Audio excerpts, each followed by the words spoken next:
Доброе утро, Якутия. Сегодня у нас уже второй рабочий день. Да, и наступил. 30 января на календаре, и вот буквально последние 2 дня нам остается в этом месяце прожить. И, можно сказать, постепенно начнем провожать, скорее всего, зиму. Ну, в принципе, я думаю, с февраля это обычно и начинается потихонечку, а там уже в марте весна наступает. Да, ну а впереди вас, как и каждый день, да, ждет очень много полезной утренней информации. Вот, к примеру, о чем мы сегодня с вами будем говорить. Узнаем, какие меры поддержки полагаются многодетным семьям.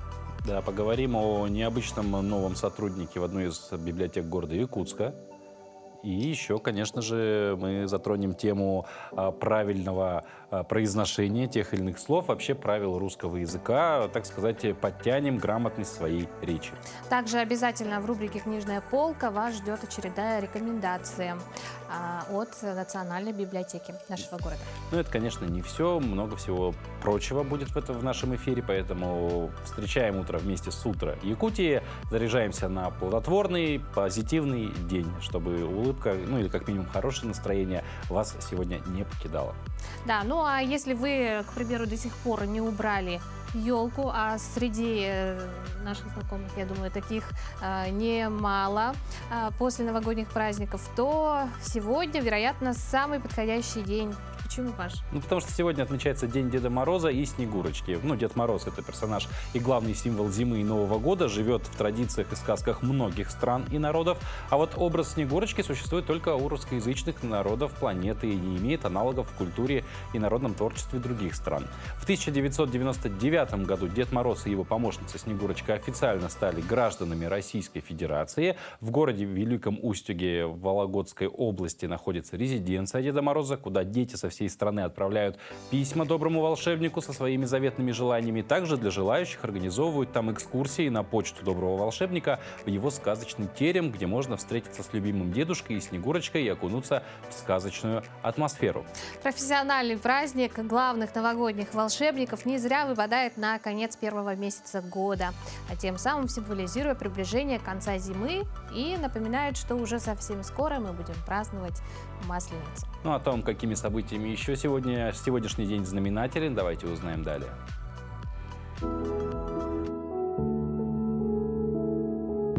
На календаре 30 января. Сегодня день Деда Мороза и Снегурочки. Этот день — символичное окончание зимы. За ним уже не за горами широкая и щедрая Масленица. По народному календарю Антон — перезимник и Антонина — половина. И то, и другое означало, что половина зимы позади, а впереди уже светит весна.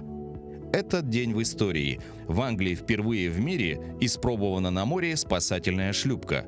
Состоялась премьера фильма Чарли Чаплина «Огни города». Открылись 5-е зимние Олимпийские игры в Санкт-Морице, Швейцария. Учрежден Всемирный день помощи больным проказой. В этот день родились Глеб Котельников, советский изобретатель, создатель авиационного ранцевого парашюта. Франклин Рузвельт, 32-й президент США с 1933 по 1945 года. Исаак Дунаевский, советский композитор, народный артист РСФСР. Леонид Гайдай, советский кинорежиссер, сценарист, признанный мастер комедий, народный артист СССР. Борис Спасский, советский шахматист, 10-й чемпион мира по шахматам, международный гроссмейстер. Именины отмечают Антон, Павел, Виктор, Георгий, Антонина, Савелий, Иван.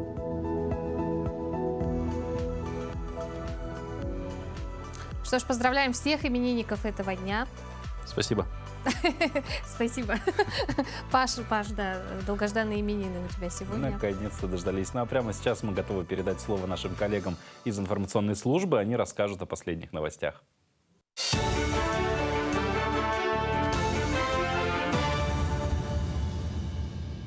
Доброе утро, коллеги. Доброе утро, Якутия. Далее блок новостей. Заявки на предоставление субсидий для газификации домов начнут принимать от якутян с 1 февраля.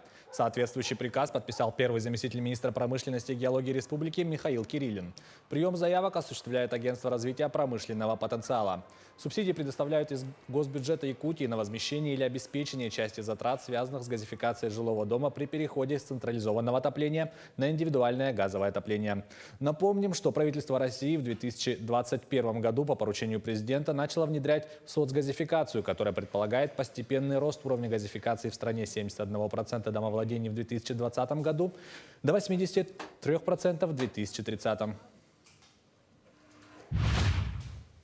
Бригада детских врачей посетит все населенные пункты Нижнеколымского района. С 27 января бригада детских врачей работает в селе Андрюшкино Нижнеколымского района. В первый день узкие специалисты осмотрели 44 ребенка. В состав бригады входят 2 педиатра, детский кардиолог, невролог, эндокринолог, лор, гинеколог, травматолог, хирург-уролог, специалист ультразвуковой диагностики и офтальмолог. В Андрюшкино врачи будут работать до 31 января. Потом отправятся в село Колымское. Специалисты планируют охватить все населенные пункты Нижнеколымского района. Мероприятия в рамках 5 национальных проектов «Безопасные и качественные дороги», «Образование», «Демография», «Жилье и городская среда» и «Культура», инициированных президентом России Владимиром Путиным, реализовали в столице республики на сумму 17,5 миллиардов рублей. По словам главы государства, предстоит уточнить национальные цели развития и расширить горизонт планирования до 2036 года. Также он отметил, что необходимо поставить задачи и определить целевые параметры развития, соответствующие возросшим возможностям и более высоким запросам общества. В городе Вилюйск состоялось торжественное открытие 2024 года. В этом году вилюйчане будут отмечать несколько юбилейных дат. Это 125-летие Степана Оржакова, видного государственного политического деятеля, одного из отцов-основателей якутской автономии, и 390-летие со дня основания города Вилюйска. В связи с предстоящими юбилейными датами для подготовки и организации торжественных мероприятий были созданы республиканские организационные комиссии, которые в течение года будут работать не только над мероприятиями культурного направления, но и для решения социально значимых вопросов. Я очень надеюсь, что в этом 2024 году все мероприятия, посвященные Степану Максимовичу, пройдут на высоком организационном уровне. Он является нашей гордостью и нашим знаменем. И мы считаем, что мы, вилюйчане, это то поколение, которое должно и дальше нести его высокое имя, значит, в масштабах района, республики, ну и также в масштабах всей нашей страны. Объявлен старт конкурса новых российских брендов «Знай наших». Участниками являются предприниматели, представители малого и среднего бизнеса со всех регионов страны. В этом году в конкурсе представлено 5 основных направлений: продукты питания, потребительские товары, креатив, высокие и информационные технологии. Из Якутии подали заявки на участие 11 резидентов IT-парка. Напомним, участниками первого сезона конкурса стали порядка 5000 брендов из всех регионов страны. Конкурс растущих российских брендов организован по поручению президента России Владимира Путина, Агентством стратегических инициатив и фондом Росконгресс. Проекты наших резидентов, они всегда интересны и актуальны, решают основные задачи, и очень даже смелые идеи бывают. Конечно же, вспомним такие хорошие бренды, как Хатутент, это производство морозостойких изделий, и также компания Терех и Сахачай продвигают свои вкусные продукты. Ну и наши замечательные проекты по IT-направлению, информационным технологиям, будь то компания Сайберия, Ритейли и многие другие. Пожелаем нашим участникам, нашим резидентам удачи и победы в конкурсе. Новый модульный спортивный зал площадью 776 квадратных метров открыли в Алданской гимназии. В церемонии открытия принял участие трехкратный чемпион мира по карате Киокусинкай, инициатор проекта Киокусинкай в школу Хаид Мантаев. Глава Алданского района Александр Шестопалов отметил, что объект возведен за счет единой президентской субсидии. Он будет использоваться для занятий физкультурой и дополнительного образования в области спорта во внеурочное время. Зал укомплектован всем необходимым оборудованием для занятий разными видами спорта. В новом спортивном зале будут реализовывать проект Киокусинкай в школу.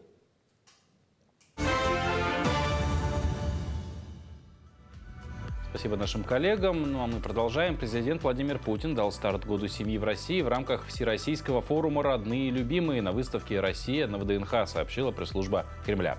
Как отметил глава государства, главное предназначение семьи – это рождение детей, продолжение рода, а значит продолжение нашего народа, нашей многовековой истории. Ведь в семье укорены наша культура, идентичность, национальный характер. Он также отметил важность увеличения количества многодетных семей в России и добавил, что их становится больше. дальше. Между тем, в Якутии все больше семей возвращается к традициям многодетности и решаются на то, чтобы иметь 3 и даже более детей. Об этом свидетельствует статистика. В числе многодетных семей в Якутии семья Макртчан из Хангаласского улуса. Они убеждены в том, что иметь большую семью – это не героизм и не подвиг, а правильная жизненная установка. В многодетной семье побывала наша съемочная группа. Каждый год в школе мы все время садим цветы. Каждый ребенок должен принести цветы. И я сразу сажу много, чтобы потом распределить между детьми. У мамы 5 сыновей ни минуты свободного времени. Вовремя накормить, убраться дома, собрать в садик и в школу детей, да и самой нужно работать. Логопед в школе даже в самом маленьком селе специалист востребованный. Семья Мкртычан 7 лет назад переехала из города в небольшое село Качекацы. О своем решении поменять городскую квартиру на сельский домик нисколько не жалеют. У нас здесь, как говорится, свободно. Мы не ютимся в квартире. Можем выйти на улицу. У нас здесь двор свой есть. А во дворе не только игры. Убрать снег, заготовить дрова, занести воду входит в обязанности старших сыновей. Да и младшие не отстают. Деревенская жизнь так вот. Мы начали приспосабливаться вот к огороду, к деревне. Я этого давеча вообще не могла же. Я даже и не пробовала вот садить что-то, рассаду садить. А сейчас уже как весна, мы уже сразу подоконники у нас полные, мы сразу начинаем садить. И вот соседка говорит, ты уже опытная огородница. Урожай нас спасает очень сильно. Мы все садим. В этом году мы баклажаны посадили. В этом году я арбуз пробую садить. До этого я не садила. А здесь становишься, вот говорю же, сама огородницей, сама становишься кондитером, сама швеей становишься, потому что до этого я ни разу не шила и даже за машинкой не сидела. А вот с детьми потому что очень много конкурсов, очень много выступлений у детей. Мы все сами делаем. И от того, что мы сами делаем, наверное, какое-то это чувство такого удовлетворения приходит. Это я посадила, например, или это я шила. Сельская жизнь – это не только свежий воздух, но, как оказалось, и большие возможности для развития. Двое старших сыновей окончили здесь музыкальную школу по классу аккордеона, занимаются вольной борьбой и становились даже чемпионами. Воспитанием в семье мальчиков по большей части занимается отец Аганес Мкртычан. Армянин по национальности еще в начале 2000-х приехал в Якутию, полюбил ее, встретил в Якутске будущую жену калмычку Данару, там и родились старшие дети. Переехав в Качекацы, мужчина открыл здесь придорожное кафе и готовит, как он говорит сам, самые вкусные армянские блюда, которые не встретишь на всем протяжении федеральной трассы до Якутии. Просто чистое, хорошее мясо, поэтому вот из конины делаю. Это получается якутский люля-кебаб. Ну так получается. По ЧСП получается якутский люля-кебаб. Вот с аджигой делаю, вот смотрите, пожалуйста. Чистый аджига армянский, чтобы народ вкусно кушал. Вести бизнес отцу помогают старшие сыновья. Ведь только своим примером, как считает глава семейства, можно воспитать трудолюбие в детях. Если у меня будет работа постоянная и нормальная работа, конечно, можно не только 5 детей, а иметь 10 детей. Конечно, хочу девушку, хочу, чтобы материнское имя поставить. Братьям сестры надо, а сестрам братья надо. Туяра Филиппова, Арсен Степанов, Хангаласский улус. Ну и продолжая тему многодетности, поговорим с председателем Постоянного комитета Государственного собрания Илтумен Республики по социальной политике, труду и занятости Аленой Атласовой. И тема нашего разговора, думаем, будет интересна не только для многодетных семей, но и для всех тех, кто сейчас только планирует создавать семью или думает, стоит ли решаться на 2-го или 3-го ребенка.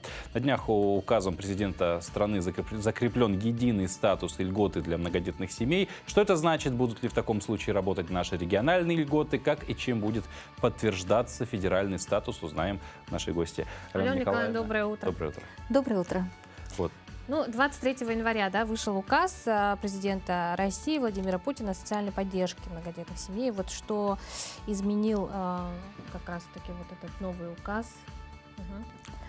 Ну, 23 января еще стартовал год семьи в нашей стране. И в нашей республике после этого еще стартовал год детства. Вся эта тема взаимосвязана. Конечно, этот указ долгожданный, потому что по всей России многодетные семьи ставили вопрос вообще, когда же у нас будет единый статус для всех. И получается, вот данным указом сейчас многодетной семьей в Российской Федерации считается семья с 3 и более детьми, и этот статус присваивается бессрочно. В то же время социальные льготы, социальная поддержка семей, многодетных семей сохраняется, если ребенку вот старшему исполнится 18 лет или до 23 лет в случае, если ребенок обучается очно в образовательном учреждении. Соответственно, по данному указу будут новые меры поддержки.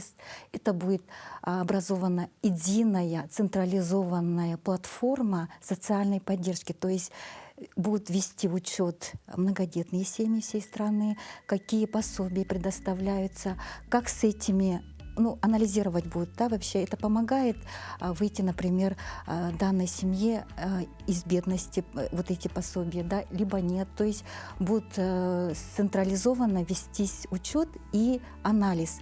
И в то же время будет выдаваться единого образца удостоверения для всех семей.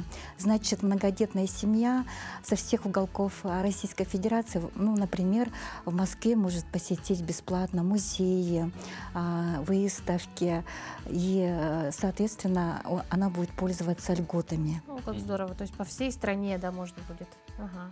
Это мы сейчас больше про федеральный такой, да, федеральную поддержку говорим. А какие меры поддержки реализуются для многодетных у нас в республике, вот наши региональные?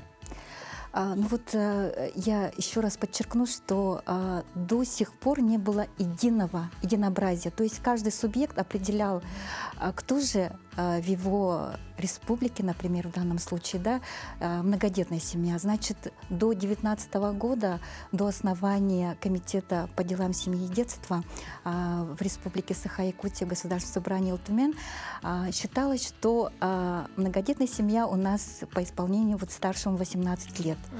В 2019 году народные депутаты разработали законопроект, инициировали его и приняли, и получается уже 5-й год у нас статус многодетной семьи. Это многодетная семья так же, как вот сейчас в указе президента страны, до 23 лет в случае обучения по очной форме и службы в армии. Соответственно, мы таким образом, не дожидаясь единого статуса, каждый субъект по-своему принимал свои меры поддержки, мы приняли и поддержали своих многодетных семей. Соответственно, это прежде всего, конечно, льготы, которые предоставляются для многодетных семей.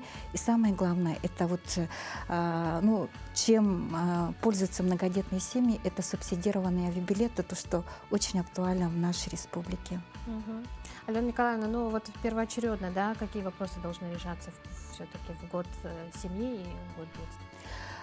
Надо поддерживать статус традиционной многодетной семьи, да, и это не должно зависеть от доходов семьи. Соответственно, мы должны поднимать престиж семьи, мы должны информировать.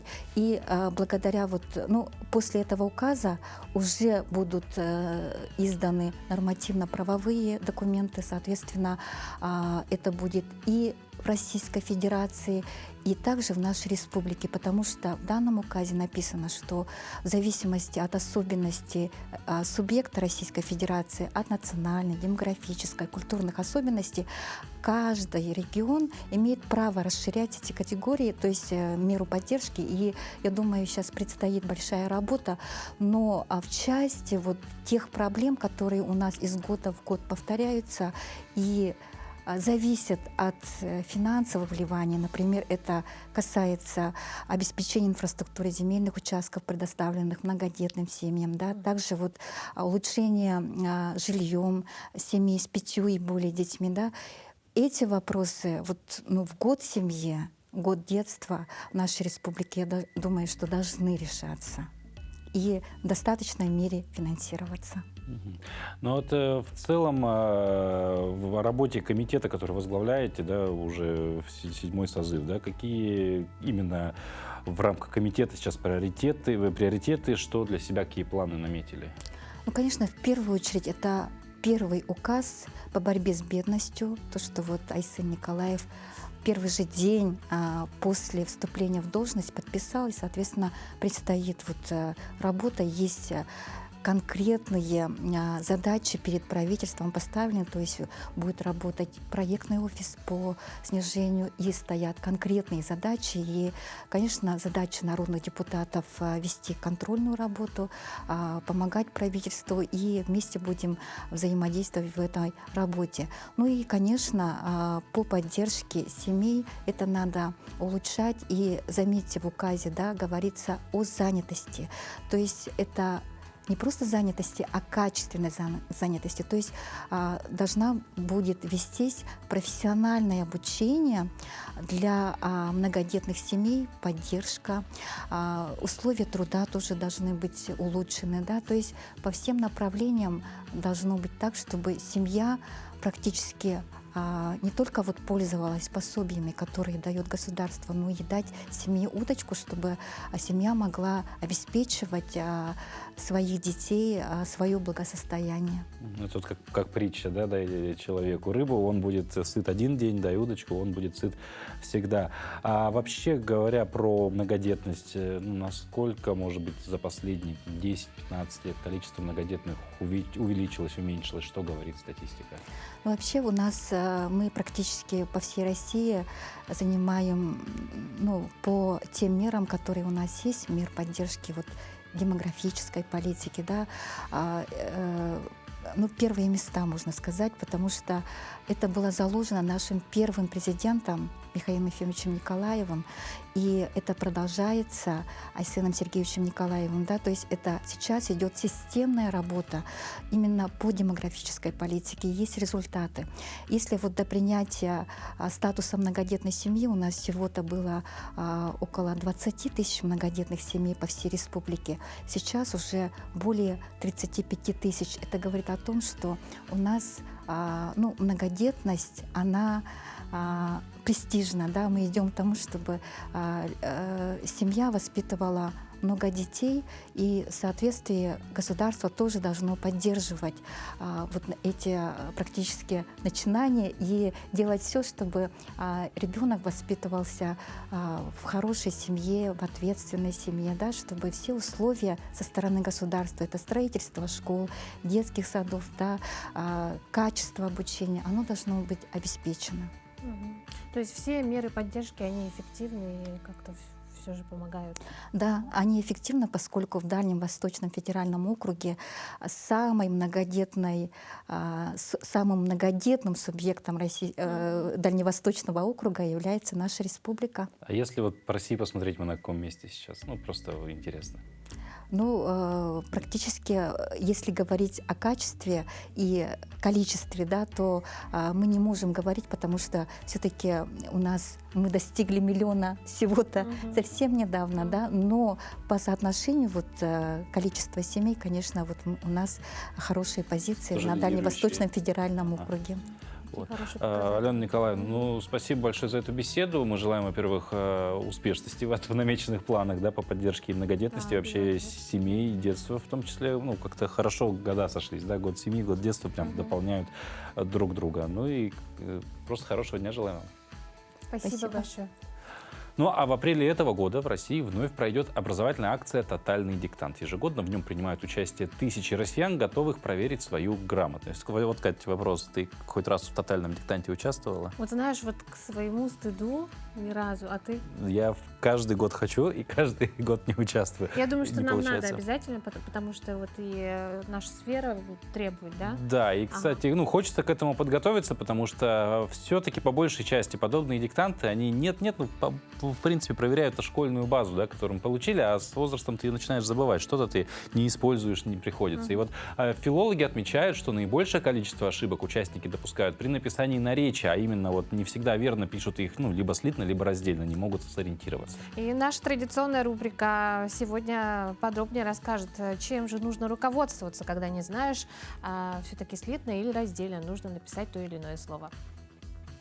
Доброе утро, дорогие телезрители! С 2013 года горожане Якутска участвует в одной замечательной образовательной акции, которая называется «Тотальный диктант». Что же происходит во время этой акции?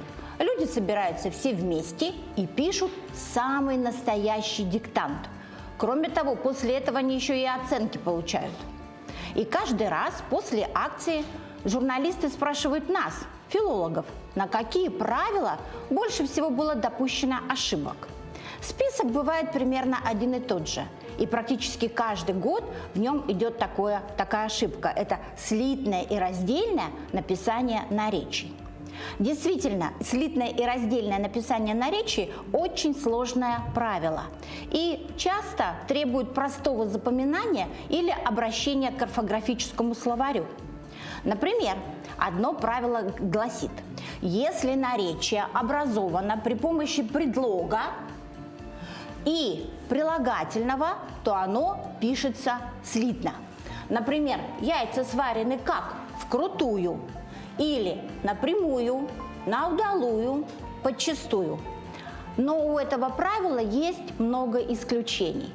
Например, слово «на попятную» пишется раздельно, хотя носителю современного русского языка неизвестно, что же такое «попятная». Давайте говорить правильно. Всего доброго!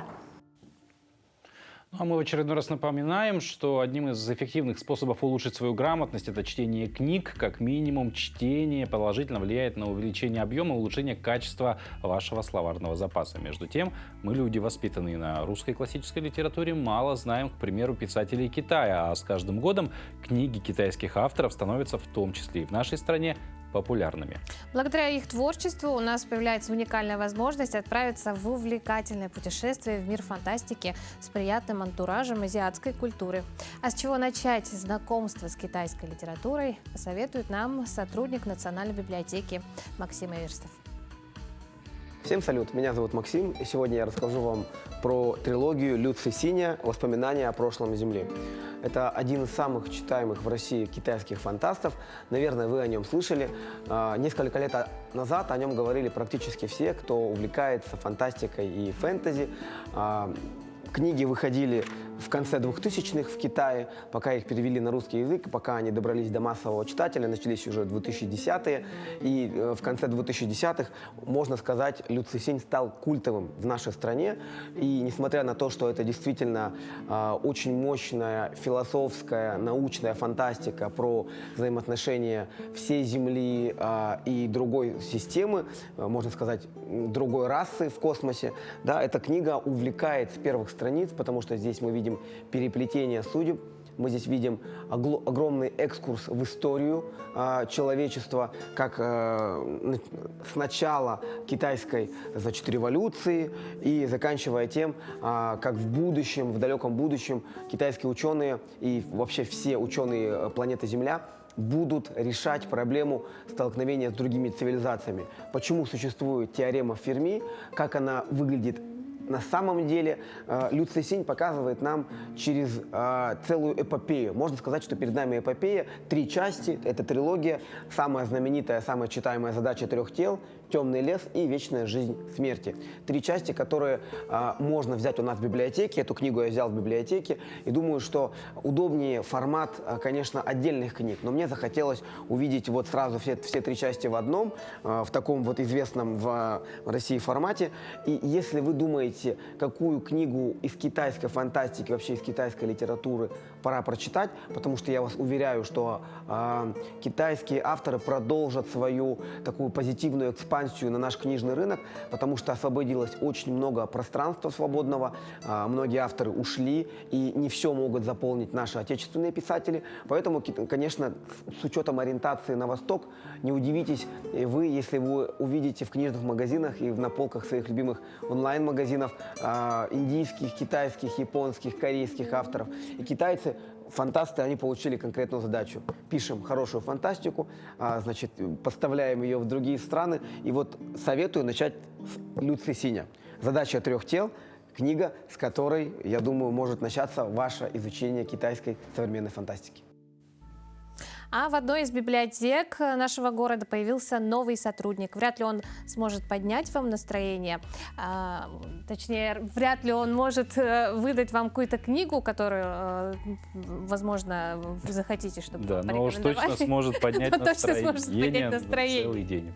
Вот, потому что это не что иное, как собака породы, даже я выговорить, наверное, не смогу. Цверкшнауцер, да. Совсем недавно его приняли на позицию стажера, и в следующем материале узнаем, какие обязанности выполняет и как с ними справляется. Знакомьтесь, цверкшнауцер по имени Шелли. Всего 5 килограмм в весе, а сколько значимости. Цверкшнауцеры – очаровательные шустрые собаки, по совместительству являются еще и служебными. На сегодняшний день это самая миниатюрная служебная собака в мире. Они громко лают, отлично охраняют дом, гоняют мышей и крысы, просто незаменимы в условиях частного дома. Порода очень активная, это терьеры. То есть мы знаем, что терьеры это всегда вот бегают, прыгают, да, то же самое и вот с этой девочкой. Она всегда очень-очень активная, она всегда бегает, прыгает, очень эмоциональная, любит очень играться. И если когда она совсем маленькая была, можно было минут 15-20 поиграть, и она уставала, то сейчас это нужно побегать хорошенечко, поиграть, что она даже может нас немножечко, мы можем устать, нежели она. Белые цверги смелые, активные и веселые. Они громко и заливисто лают, вспыльчивы и настойчивы. Хотя встречаются и индивиды с покладистым и уравновешенным характером. И плюс, и минус – это, конечно же, активность в первую очередь. Да? То есть если задумались о том, чтобы брать эту породу, нужно понимать, что с ней нужно будет очень много заниматься, нужно будет много времени уделять, гулять по возможности много. Зимой, конечно, это будет невозможно в наших условиях. Да? Ну, минут 20, полчаса, может быть, получится. А остальное время это дома, нужно с ней постоянно нагружать ее ум, чтобы энергия куда-то выходила, потому что если эта энергия не будет выходить, вы получите собаку, которая все грызет, все ломает. Минусов практически я не вижу у этой породы, кроме того, что порода сама может быть аллергична, и нужно быть тоже готовым к тому, что вы, возможно, будете подбирать корм какой-то там, да. А у нас как раз-таки такая ситуация, что аллергичный ребеночек попался. Вот. А в остальном эта порода очень здоровая, очень физически сильная. В Якутии эта порода встречается достаточно редко. Еще малышкой Шелли прилетела из другого города. В первый же день, когда мы ее встретили в аэропорту, маленькую совсем крошку, я ее взяла на работу, и с тех пор она каждый день со мной на работе, потому что маленького щенка нужно кормить 6 раз в день, да, по часам прямо. И, конечно, не оставишь дома, не будешь бегать каждые там 2-3 часа, чтобы покормить ее. Поэтому она вот у нас в отделе выросла, можно сказать, на глазах. Все сотрудники к ней привыкли к ее темпераменту, к ее активности. У нас даже есть понятие шелли-терапия. Иногда сотрудники приходят и с ней сидят по 10 минут, играются с ней. А с недавних пор маленькую Шелли приняли в стажеры. И под одноименным тегом в телеграм-канале Смарт-библиотеки можно следить за последними новостями о хвостатой сотруднице. Мы с коллегами решили в Телеграме завести отдельный тег, который называется «Стажер Шелли». И там мы периодически ее фотографируем, рассказываем о ее буднях, о том, как она контактирует с нашими читателями, с нашими коллегами. Также она у нас является амбассадором нашей акции, с помощью которой мы собираем корм для приюта «Четыре лапки». Мы периодически выкладываем фотографии Шелли, которая напоминает о том, что у нас ведется сбор корма. Вот. И иногда наши читатели просто сами видят собачку, всегда спрашивают, можно ли ее погладить. Поэтому она у нас уже стала таким почти брендом нашей библиотеки. Ее узнают, знают, как ее зовут. А недавно читатели в Телеграме спросили, почему она у вас до сих пор стажер. И мы пообещали после Нового года ее повысить и взять в штат.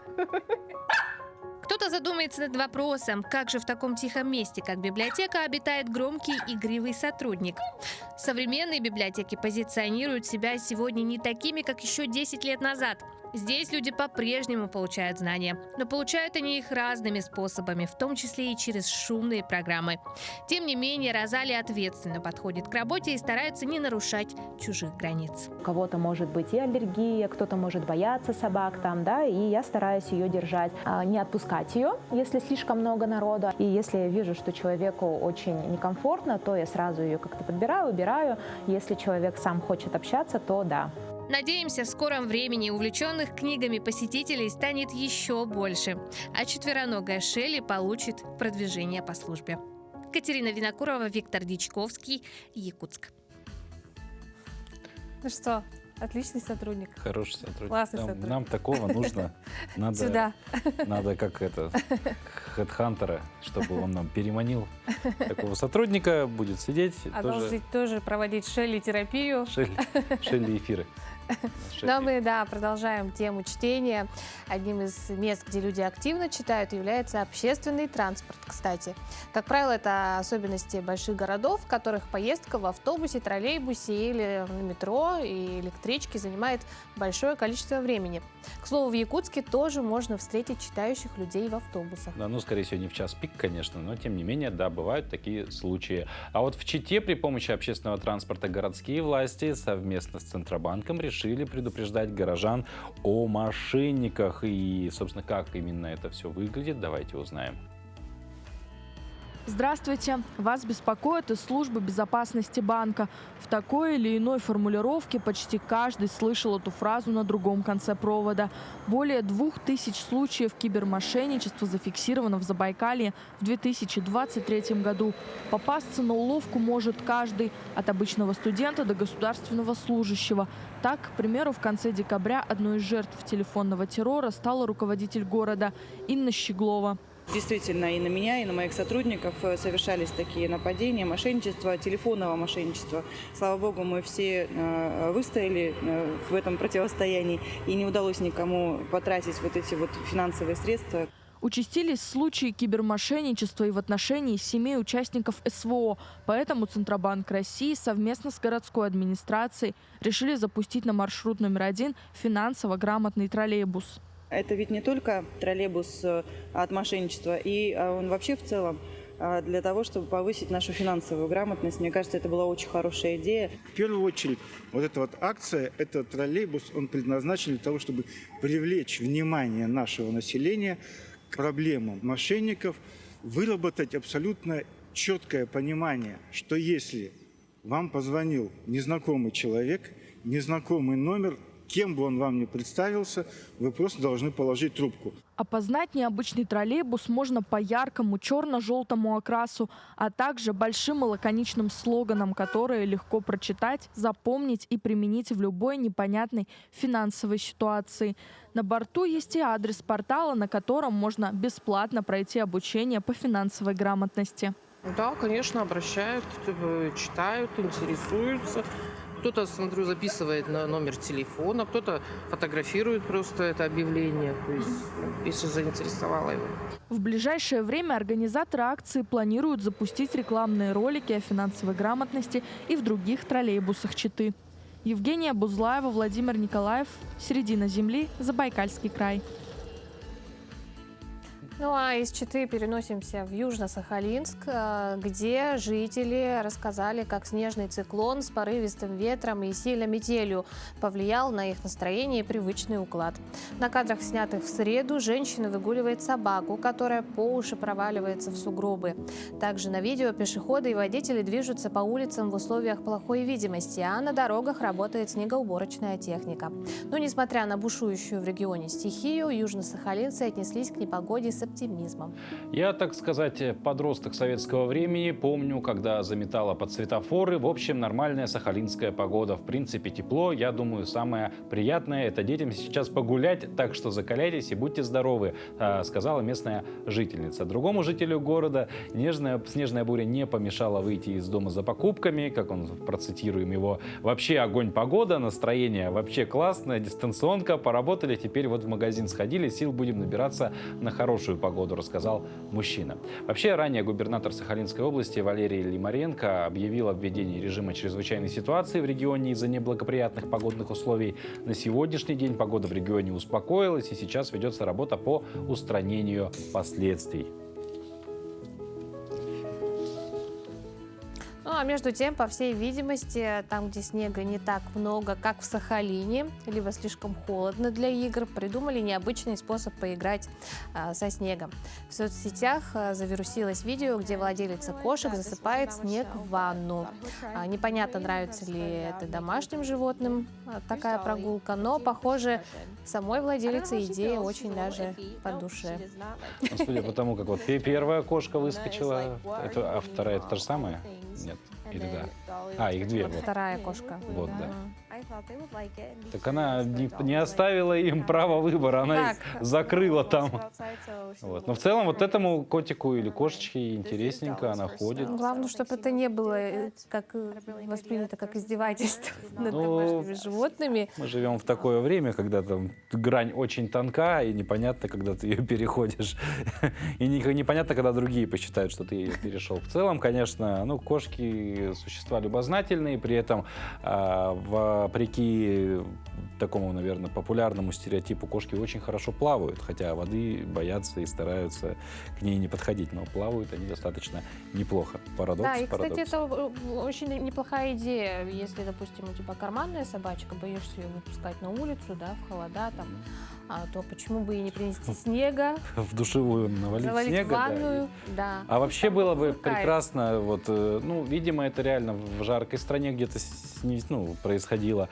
А вот в наших условиях было бы неплохо солнце где-нибудь схватить, да, Ученые, если вы смотрите сейчас нас, придумайте маленькое портативное солнце. Можно его будет душевую вот так вешать, включать душ, там, тропический душ. Для этого есть солярий, кстати, Паш. Нет, солярий — это загорать, а я хочу витамина D. Вот, как раз витаминчика D там можешь получить. Да, это же разовая история. Своего рода солнышко. Нельзя же ходить в солярий каждый день.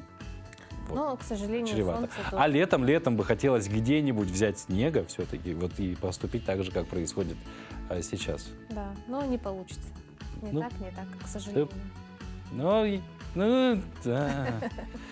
Помечтать хотелось, конечно. Да, можешь помечтать, время есть. У меня теперь стресс от твоих слов. Время есть. О стрессе мы, кстати, поговорим после новостей.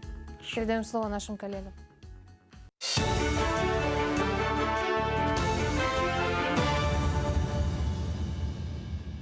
Далее блок новостей. Для оказания поддержки раненых участников СВО в военных госпиталях страны продолжается работа врачей. Согласно установленной маршрутизации, демобилизованный участник по приезду обращается в поликлинику по месту проживания. Данная помощь будет продолжена и в этом году. Во всех медицинских организациях республики, независимо от уровня оказания медицинской помощи, то есть и в республиканских, и в первичных звене проводятся необходимые обследования, необходимое лечение участников специальной военной операции, по итогам которого принимается решение о проведении комплексной программы медицинской реабилитации. И, соответственно, человек по зеленому коридору направляется туда, куда необходимо, куда принято медицинское решение для оказания как реабилитации, так и необходимой медицинской помощи, в том числе высокотехнологичной. Кроме того, у нас оказание медицинской помощи членам семей участников специальной военной операции организовано в виде санаторно-курортного лечения в санатории Бесчегда. Ряд нововведений планируется внести в программу обязательного медицинского страхования в этом году. Соответствующее постановление подписал председатель правительства России Михаил Мишустин. Документ предусматривает увеличение расходов на оказание всех видов медицинской помощи в рамках обязательного медицинского страхования, в том числе скорой медицинской помощи, профилактических осмотров, медицинской реабилитации и лечения в стационарах. Финансирование позволит нам в 2024 году ввести в строй очень большой объект. Это объект по онкологии. Вы знаете, что онкология одна из самых дорогостоящих видов медицинской помощи. И вот за последние 5 лет у нас постепенное увеличение финансирования привело к тому, что мы увеличили почти на 30% финансовое обеспечение этой помощи.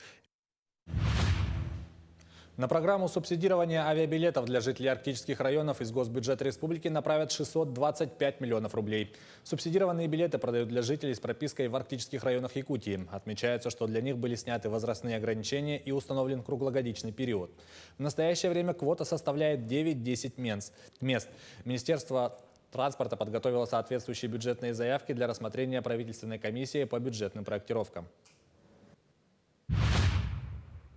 Новый модульный спортивный зал площадью 776 квадратных метров открыли в Алданской гимназии. В церемонии открытия принял участие трехкратный чемпион мира по карате Киокусинкай, инициатор проекта Киокусинкай в школу Хаид Мантаев.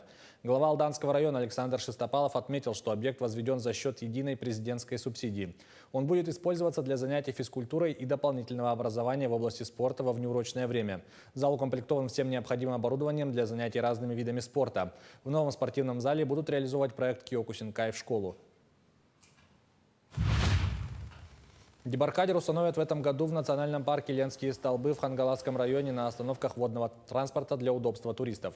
Как считает руководитель отдела индустрии и туризма регионального Минпреда Степанида Оконешникова, строительство дебаркадеров будет способствовать повышению безопасности и комфорта туристов.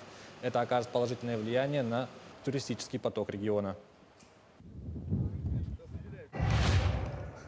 Чемпионат республики по национальному многоборью планируют организовать в Чурапче через 1,5 месяца. Чемпионат республики в этом году претерпит ряд изменений. Он станет отборочным не только на игры Дыгына.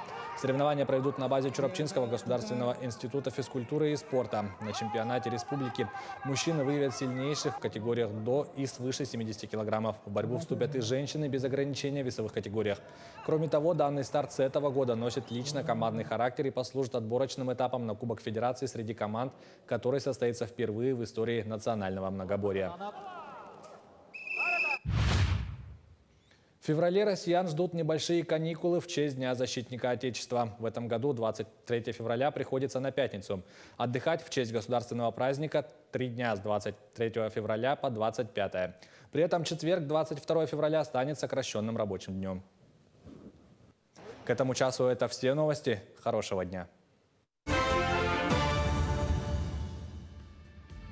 Спасибо нашим коллегам. Ну и вот, как правильно ты сказала, попозже поговорим о стрессе, вот поэтому приготовьтесь, наступило это время. Сегодня отмечается день бегства от стресса. В современном обществе бегство от стресса – это занятие сложное, но отнюдь не безнадежное. Есть рациональный подход, обучение навыкам преодоления стресса, повышение стрессоустойчивости. А помочь в этом могут занятия релаксацией, аутотренингом, йогой, регулярный отдых. Ну и вообще просто как бы вот свежим воздухом выйти подышать тоже может быть полезно. И вот несколько простых, но действенных советов для тех, кто хочет научиться самостоятельно преодолевать стресс.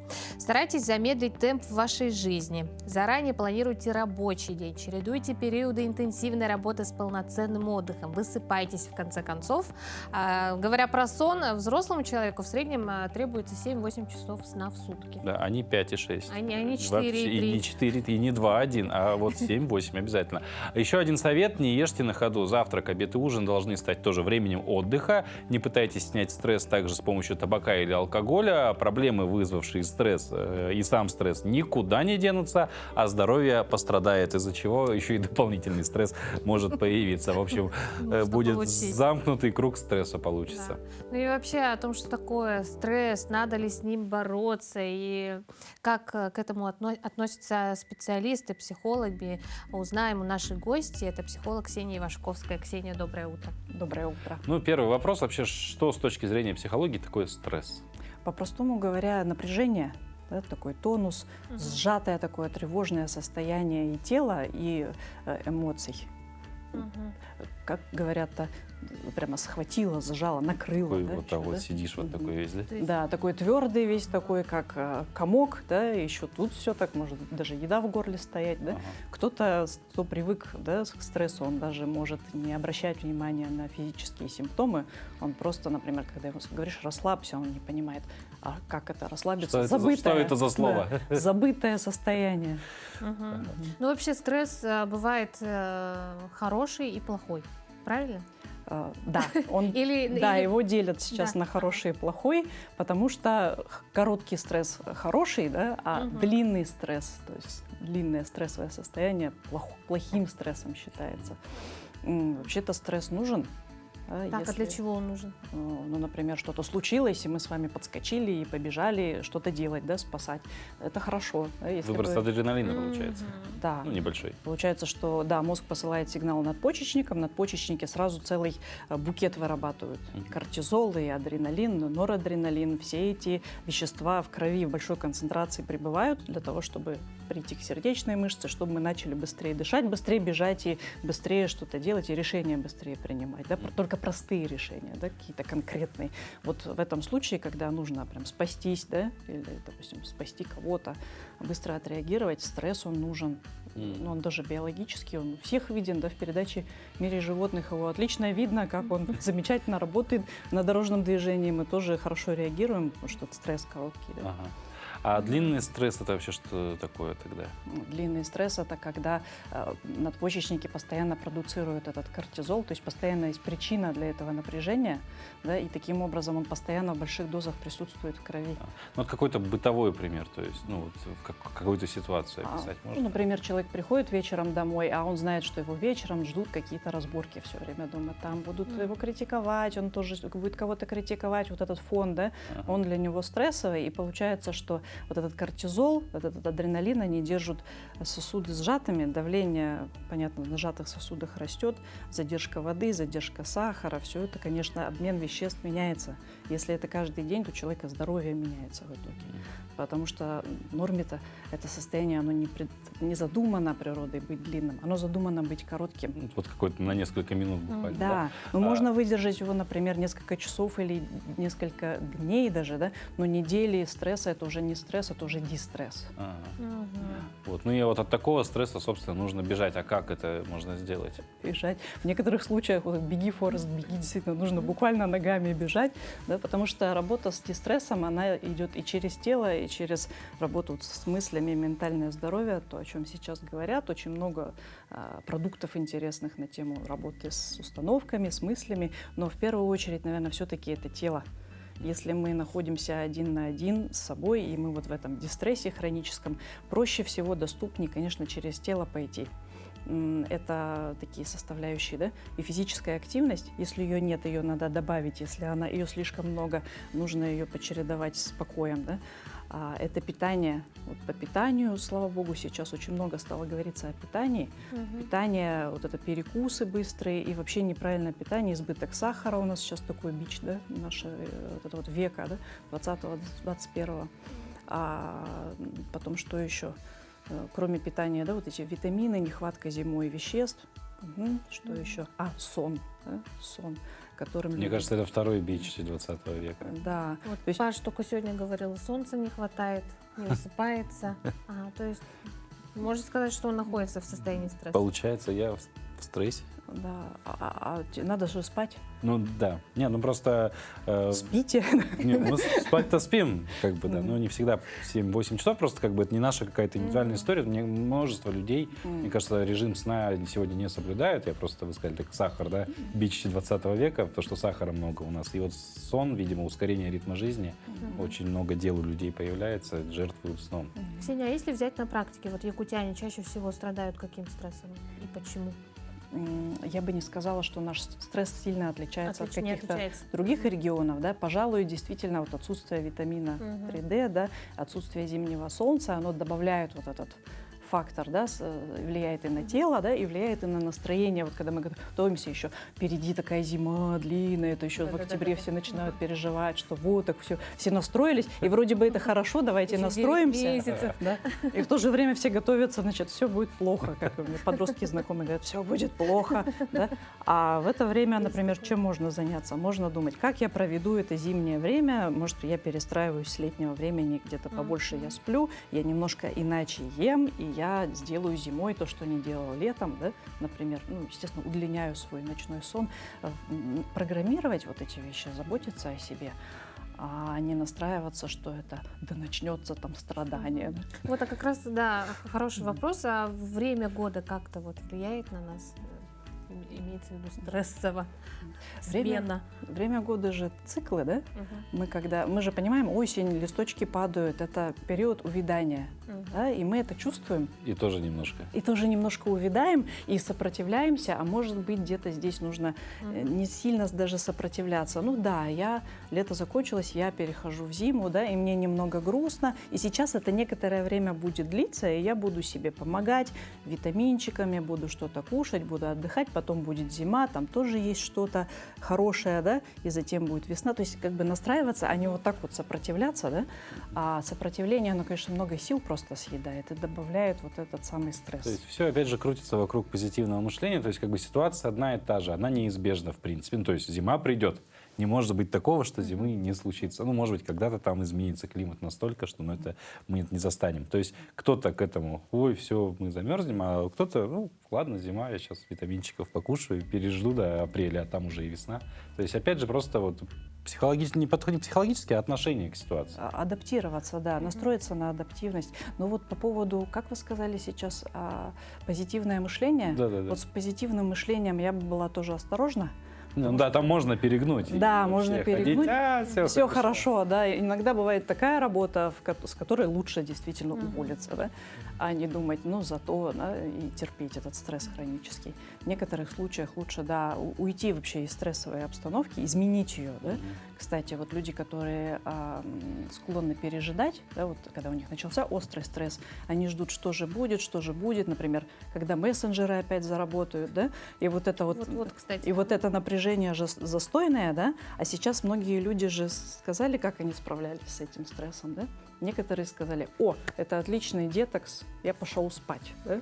И вот отдохнули. Да. Кто-то по-другому решил, кто-то сказал, сейчас мы поняли, что мы полностью зависим от этого канала, да? Мы сейчас очень активно ищем альтернативные каналы, мы уже обратились к ребятам своим, кто-то что-то разрабатывает, может быть. Вот по-разному можно отреагировать, но главное, что нужно принять решение какое-то, да? А не оставлять себя вот в этом ожидании. Ожидание очень сильно съедает. А я просто я сидел вот на моем примере, такой, когда-то это включат точно, но это были прекрасные 4 дня моей жизни, потому что я давно понял одну вещь, кстати, вот кто с мессенджерами, да, вот переживает, когда что-то с ними случается, если действительно что-то срочное в жизни случится, вам всегда могут позвонить. Если это не срочно и не важно, вам не будут звонить, можно ничего не потеряете. Кстати, да, действительно, критерии срочности сам, да, появляются. Люди стали друг другу... Да, если нужен тебя... Люди стали друг другу звонить, наконец. Да, это, кстати, вот хорошо. Вживую встречаться. Я тоже, я, к примеру, стрессанула, можно так сказать, да, конечно, но уже на второй, на третий день поняла, что действительно мы начали общаться. Мы начали общаться, слышать друг друга, слышать голос. Пусть это стоило там каких-то потраченных минут, но тем не менее это большой-большой плюс. И понимаешь это чуть позже, то есть не сразу. И вот возвращаясь к моему спичу про время, да, мало у людей становится. Вот мессенджеры освободили очень задумайтесь, сколько мессенджеры съедают у вас времени, которое можно поспать хорошо и избежать, опять же, от какого-то долгого стресса. Ксения, спасибо вам большое за эту беседу. Я думаю, для зрителей была очень полезна, тем более зима сейчас в самом разгаре, и стресс мы все равно так или иначе небольшой испытываем. Ну, скоро весна, и все будет хорошо. Да. Настраиваем себя хорошо. Да. На этом мы с вами прощаемся и увидимся завтра.